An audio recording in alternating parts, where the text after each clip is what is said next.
There are two kinds of liquidity on every chart, and most traders only see one of them. Miss the difference between internal and external liquidity, and inducement will trap you. Let's make this super simple, step by step. Now it's time to take a look at external versus internal liquidity and inducement. And I know, guys, now the terms are starting to sound a little bit more complicated, so I will try my best to simplify this even more. I will try to make it as simple as possible. So first of all, external liquidity. What is this? Well, you can think about this as liquidity that basically rests outside the current range.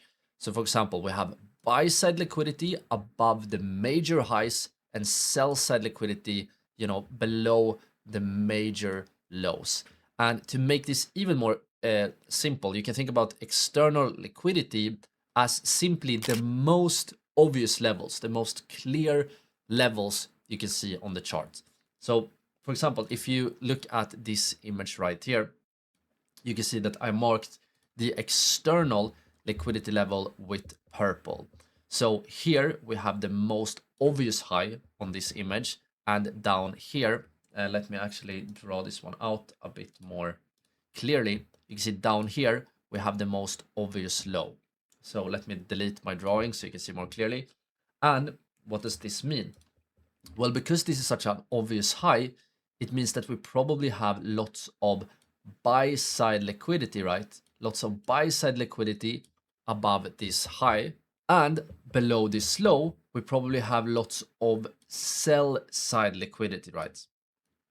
But the important part to notice about this is that we also have internal liquidity, and internal liquidity is basically the liquidity that sits.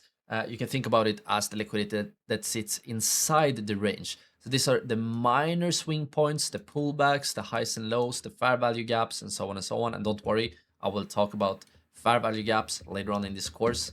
But you can see here, for example, below each of these small points right here, we often have, traders, for example, on the smaller time frames, will also have, put their stop losses, for example, below this point right here. So we might have some sell liquidity right here. We might have some sell liquidity right here. Of course, the same thing, but the opposite is true on the upside. So we might have some buy side liquidity right here.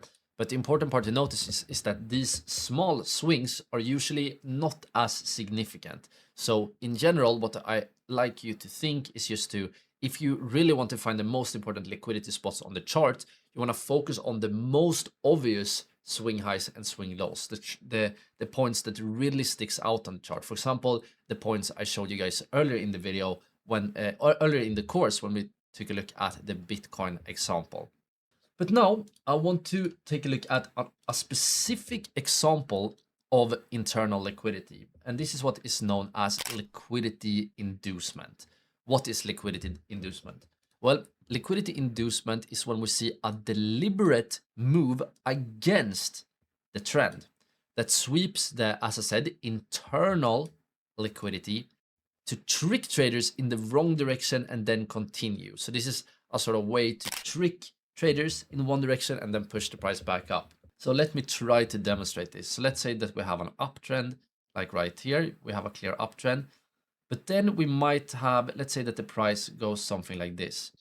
Remember here that we probably have some internal liquidity right here, some internal sell side liquidity. So if the price pushes below this level, we probably get some stop loss orders triggers and some extra selling pressure. And smart money can actually use that as a sort of force. So the price goes down here, which is some extra selling pressure below these stop losses. And then the smart money can use this liquidity to then once again swing to a higher high. And as you can see, this trend is still printing, external higher lows. And what do I mean by this? Well, you can see we have one low right here. We have one low right here. And you can see that this low is still a little bit higher, or at least I tried to draw it that way, a little bit higher than the previous low. So this is still an uptrend. This right here is just an internal swing point. And because of that, this is an example of internal liquidity. And a pro tip here is that internal liquidity, so the sort of minor liquidity, tends to get taken first before the external. Remember here, the internal liquidity is easier to take out than the more major and external liquidity. Okay, so now it's time to take a look at this video. It was just a very short clip from our full liquidity trading course right here on YouTube. To watch the full course, all you need to do is to click or tap on the screen right here. I hope to see you all over there very, very soon.